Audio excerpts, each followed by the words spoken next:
السلام عليكم ورحمة الله تعالى وبركاته. أهلا وسهلا بكم في حلقة جديدة من حلقات برانيش.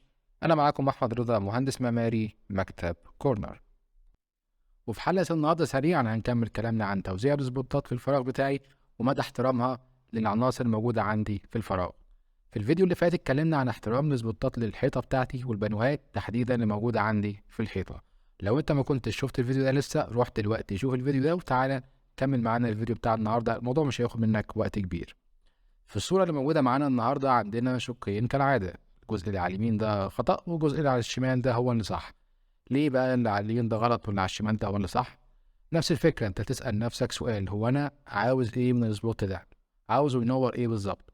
في الحالة دي احنا هنا عاوزينه ينور القاعدة اللي موجودة عندي في الفراغ، فبالتالي ما ينفعش ابدا اخلي المسافة بين السبوت والحيطة بتاعتي مسافة صغيرة، لأن لو خليت المسافة صغيرة ما بين الحيطة والسبوت بتاعي يطلع لي المنظر الموجود على اليمين ده، إن كده توزيع الإضاءة بتاعي هينور فوق الشخص نفسه وهينور في ظهر الشخص نفسه، فبالتالي أنت هتلاقي في ظل للشخص نفسه موجود قدامه، وده شيء غير مطلوب بالمرة.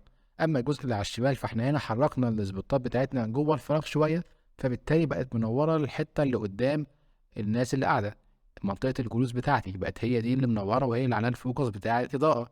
ده لأن أنا مقرر في الحالة دي إني أنور الجزء ده، وعشان كده الجزء اللي على الشمال هو اللي صح والجزء اللي على اليمين هو اللي غلط. أشوفكم إن شاء الله في حلقات تانية سريعة. سلام عليكم.